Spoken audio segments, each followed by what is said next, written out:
Today, I'm going to do an update on Hedera HBAR Q1 of 2025. In other words, January, February, and March, because this is April 2nd. So let's look at everything that happened. I'm going to run through very quickly some of the news. And then I'm going to talk about one particular piece of news or something that was implemented that I think is going to be huge for Hedera and should really rocket it this year. And then some recent interesting news that just came about. I first have to say, I'm Brian. Hello. I'm a big dumb animal. If you haven't seen this before, don't do what I do. Informational purposes only. Why do I do this? I do these shows because this is what I do for myself. I have over 60 crypto, and I like to look at what they're doing because some of them I may want to sell, or I may want to just lower my exposure and move it somewhere else. Why would I do that? Well, if they're not performing the way I think they should perform, well, right now, pretty much everything's down. So I'm watching what they do or what they don't do, which projects are building, which aren't building, which are making momentum, which aren't making momentum, that sort of thing. So I like to go through and look at them all and then kind of see what I can find. So here's what I found on Hedera for the last 3 months. Now I follow pretty closely what they put out anyway, but it's always good just to pull it together and to give yourself an idea because things change pretty fast. Now, I always have to say, to be transparent, I own Hedera. I've owned it for a while. I think I've said that many times. I also have if you look down the links below, Twitter account, please follow that. Please like and subscribe if you haven't already. These do take a while to put together. And if you need advice or guidance, I've got a school account that has all kinds of courses on everything crypto. Okay, Hedera. Now if you go to Hedera's main page, which I think is pretty interesting, you can just see a lot of the quick stats. Mainnet accounts created, total transactions, seconds to finality, average cost per transaction. You might be thinking, what does all this mean and why do I care? And we'll talk about USDC in a bit, but seconds to finality and average cost. For example, if you've been in crypto for a while and you move things around on the Ethereum network from a wallet to a wallet or swapping coins or whatever it may be, the fees, they call them gas fees, to do that swap are quite expensive. The time to move something, for example, from one wallet to another, can take quite a while. I mean, I've had ones take hours before and cost $20 just to move something. It just seemed ridiculous. So this does it in 3 seconds at an extremely low cost. For example, I often in the past have bought Hedera and on Coinbase and then moved it to a Hedera wallet and then done something with it, maybe swapped it for another token on the Hedera project. Anyway, I set it up, I hit send, and I open up my HashSphere wallet on my desktop, and it's there. Literally within seconds. Blows my mind. If you haven't been doing transactions before, and you only use Hedera, well, you're going to think that's normal, the speed and the cost. It's not. Oh, and it'll be like 10 cents or something crazy cheap. All right, so let's get started. First thing, let's talk about January. In January, you're going to think this stuff is really old news. And I was thinking this happened last year, but it happened this year. January 14th, SpaceX launched the WISeSat satellite developed by WISeKey, and it integrated Hedera technology to facilitate secure payments between satellites, space stations, and Internet of Things devices. That was a big deal. Second thing in January is that they introduced, Hedera did, what they call their developer playground. A browser-based tool for building and experimenting on Hedera in seconds. Why does this matter? And here it is. You can see that you can very quickly put in your code, mess with it, and then you can see outputs. So here's why it matters. It allows, they say, for developers to start experimenting immediately without local setup and configuration. So in other words, if someone wants to test out the Hedera chain or write some quick code or whatever it may be, they can do it quickly and easily, and they don't have to do all of the typical setup for their environment. So it's just a faster way of trying to bring people over onto the Hedera network. That's a great idea. In February, unfortunately, I wanted to go. I didn't go. HederaCon 2025, Denver, Colorado. You might be thinking, who cares? Well, they hadn't had one since 2018. So I think they're going to be doing these yearly now. I think that's a big deal. One thing you want to do if you want to get your network out there is make sure you're doing and building and creating events for developers. All right, then in March, 2 things I want to talk about real quick. Hello HashSphere, a new standard in private networks. I think they just announced this a couple days ago. They're excited to unveil HashSphere, a private permission DLT network built with Hedera technology, currently in beta. Combines the security control of private networks with the trust, scalability, security of enterprise-grade Hedera public network. What does it mean? Okay, so the Hedera network is a public network. Well, a company or anyone can utilize that technology and create their own private network such that the public can't see it. And they give three very obvious but visual demonstrations here. Here's the Hedera public network. Here's a private network. Let's just say that a company, enterprise created it. And there's no communication between the two. You can also have Hedera public and multiple private networks sharing information, never dealing with the public network. And of course, you can have the public and also some sharing between private and public network. Why is this a big deal? Well, if you think about anything like artificial intelligence, there are those out there, companies, that say, you know what, we might want to have a particular network where we spin up some AI models and it helps our developers or our engineers or our company as a whole, but we're feeding it the information that we consider to be private information. We don't want the world to see that. We want it to be trained with our information, but we don't want the world to have benefit to that, which is interesting. I practiced intellectual property law as a patent attorney, but I did a lot of agreements when it comes to like software agreements, of course, copyright and trademark, but everyone talked about, they would say, what's a trade secret? Well, you can get a patent. Of course, things are copyrighted. Of course, things can be trademarked, but you can't get a trade secret. A trade secret is just secret because you don't tell anybody. That's it. You don't apply for you don't put in an application and obtain your trade secret. It's a secret. So how do you keep things secret? You don't tell anybody about them. You put them on a private network. It makes complete sense, particularly for Hedera because it is going after enterprises. All right, next up, and then we'll talk about the thing I think is really cool. Just real quick, it says, we're excited to announce that they've joined the ERC-3643 Org Association, a leading industry standard for compliant RWA tokenization. This is a big deal. Why? If you go to their website, they talk about real-world assets. 3643, ERC-3643, is designed to turn real-world assets like company shares, loans, real estate into digital tokens that can be traded on the blockchain. Traded on the blockchain, used as collateral, you name it. And what it's doing that's different is that they make sure that these follow strict legal requirements. They talk about know your customer and anti-money laundering laws. So obviously, when everyone started talking about tokenization of real world assets, we had to realize that there was going to need to be some consistency and some industry standards so that these things can be traded and sold with the least amount of friction. These are useless if someone still has to do a ton of paperwork. It's sort of like if you're selling a home and someone has to go do a title search and that takes a while.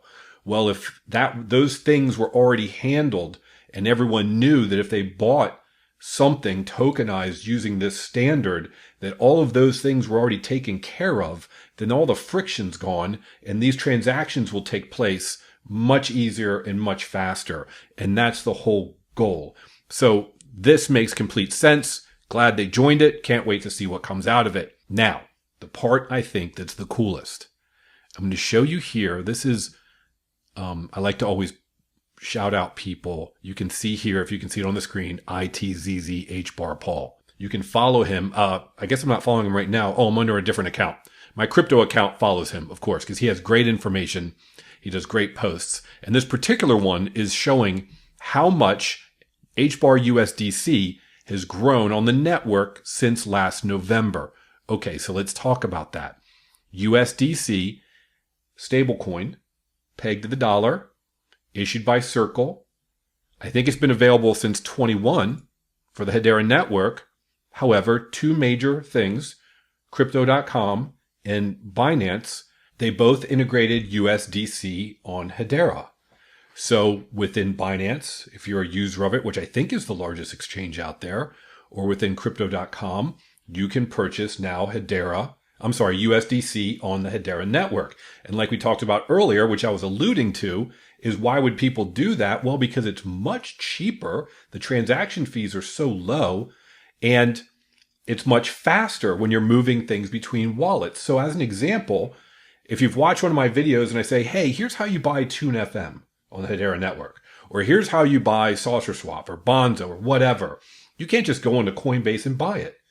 You go onto Coinbase, for example, their decentralized exchange, their centralized exchange, and you purchase Hedera, and then you send it to a wallet, like a Hashpack wallet, and then you connect that to Saucer Swap, or you can do swaps within it, but I'm just giving you an idea. You connect it to Saucer Swap, and then you convert that over to USDC, or you convert it over to something like Sauce for Saucer Swap, or Bonzo for Bonzo, whatever it may be. TuneFM, I think is Jam. So there's a process. Now, with Binance or Crypto.com, you can literally just purchase USDC immediately from your bank account, however it may be, and then send it from there. It's that simple and that fast. So what you can also do is you can have deposit and withdrawals on Binance and Crypto.com with respect to USDC on Hedera. You can also move now something. Let's say you have USDC on Ethereum and you want to move it on the Hedera network. Well, essentially two ways of doing that: Hashport and CCTP, cross-chain transfer protocol. Okay, so on Hashport, if you were moving it using Hashport from Ethereum to the Hedera network, essentially you would get HUSDC on the Hedera network, which is what they call wrapped USDC. Okay, there's nothing wrong with it, but you're getting a wrapped version of it. The other one, the CCTP, which is very interesting to me, because in that case, the USDC moving from Ethereum chain to Hedera chain is burned off of the Ethereum network and then minted. This is burning and this is minted, and minted onto the Hedera network. I think that's interesting because you look at certain graphs, you're going to see one go down and one go up. It is hugely important for borrowing and lending and all other reasons that people want to move things in and out of stable coins. I prefer to borrow only stable coins, so I only have to pay back stable coins, and I'm not at risk of things changing. If I move and I don't know what I want to buy yet, but I want to sell something, I'm going to move it into a stable coin. A lot of people, if you're watching this and you're older like me and you've grown up buying things like stocks and mutual funds, for example, many mutual fund companies will have a mutual fund pegged to $1. T. Rowe Price is a very popular one. I believe it's called Prime Reserve. So if you sold your science and technology fund, you didn't know where you wanted to move it to yet, you would just throw it into that fund, and that was pegged to $1. That's exactly how these stable coins work. So they're huge for these networks. And when we talk about total value locked, we want more money on these chains. And this is why, out of all the things we've talked about today, I think this is the one that's going to propel Hedera the most this year, unless something other major comes out, is the fact that, look, there wasn't even, 10 million in November of last year on the chain in stable coins, and now it's 80 million. That is significant. And that's just, I say stable coins, but USDC is a stable coin, and this is one of them. So I think that's a big deal. Also, somewhat related, somewhat unrelated, but Saucer Swap implemented the Coinbase on-ramp. And that allows you to go right to Saucer Swap and make a purchase, let's say, of Hedera or any other of those coins using and connecting to your Coinbase account. So like I have my Coinbase account, I may have some US dollars in there. I may have some other stable coins in there. I have it hooked up to a bank account. And then when I'm at Saucer Swap, I can just go ahead and purchase. So somewhat different, but it's just another way of getting more money onto the Hedera chain even faster. The more hurdles we get rid of, the faster these things will move.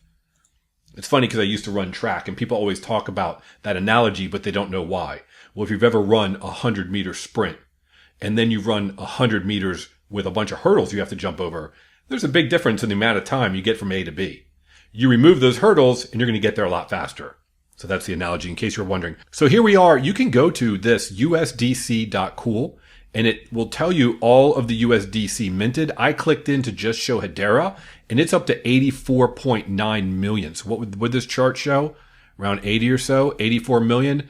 Past month, it's gone up 162%. Went up $52 million in the past 30 days. That would be the month of March. Last week, 10 million. Last 24 hours, 3 million. This thing is skyrocketing. I think this is going to be a big deal. All right, now if you go to dragonglass.me, if you're curious, it has all sorts of stats related to the Hashgraph network. And for example, transactions, accounts, I always like to double check things. Go to Hedera's homepage. There you go. Accounts 8 million, and that's 70 billion. And then we go back here and it's 8 million, and it's 70 billion. All right, and there's a current HBAR price. Let's move down here, and you can see this drop down. I'm just going to show you real quick, hour, week, month, and you can look at transactions. You can look at accounts that have been created. This is in the last day.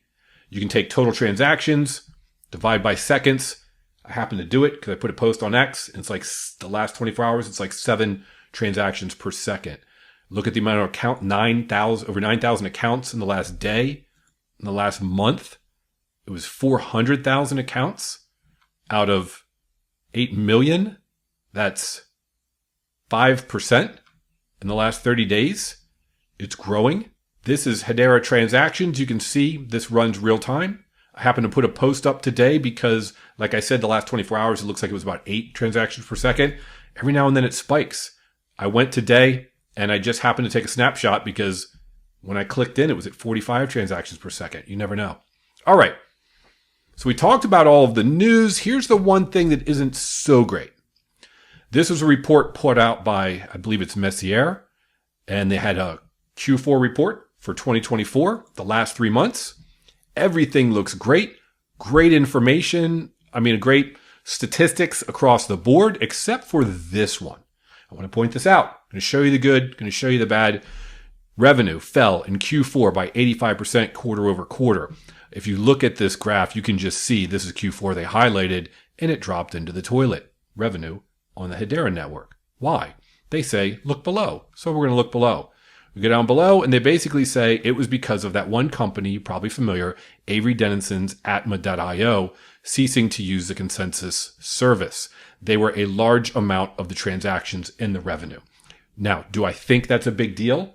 I don't, because it's just one, and there's a lot of things going on, particularly in the DeFi space, which I think is hugely important. I would like to see them onboard some more onto their mainnet, using it to bring that revenue back up. That could take a while. We'll see how that goes. Now, lastly, then we'll look at the chart. The most interesting news that came out today, April 2nd, was that Tim Stokely, it says the founder of the OnlyFans site, well, he's got a new site called Zoop, which I believe is built on Hedera. And along with the Hedera Foundation, the HBAR Foundation, the two of them put in a bid to potentially buy TikTok. Interesting. Who knows? But that could be a big deal. Let's look at the chart. I think it's down to 0.16, which is really surprising to me. I have seen quite a few people post, and they show the order book, and they're showing that it could drop, they believe, to 0.13 cents before hopefully the market starts moving. So I don't know where this is going to go. It could continue to drop down. 0.16. It was up around 0.40. Here's the whole chart since last year when it went from 0.4 cents all the way to 40 cents, essentially. And now it's down to 16 cents. The entire market's down. This also doesn't bother me. I haven't sold any of my Hedera. And I have bought many other projects on the network. So hopefully, as the market moves and money supply moves and liquidity hopefully changes, we'll see what the Fed talks about this Friday. That'll be important. Hedera should start moving some more. Personally, I think the biggest deal is the USDC and Crypto.com and Binance. I think that's just going to open the floodgates.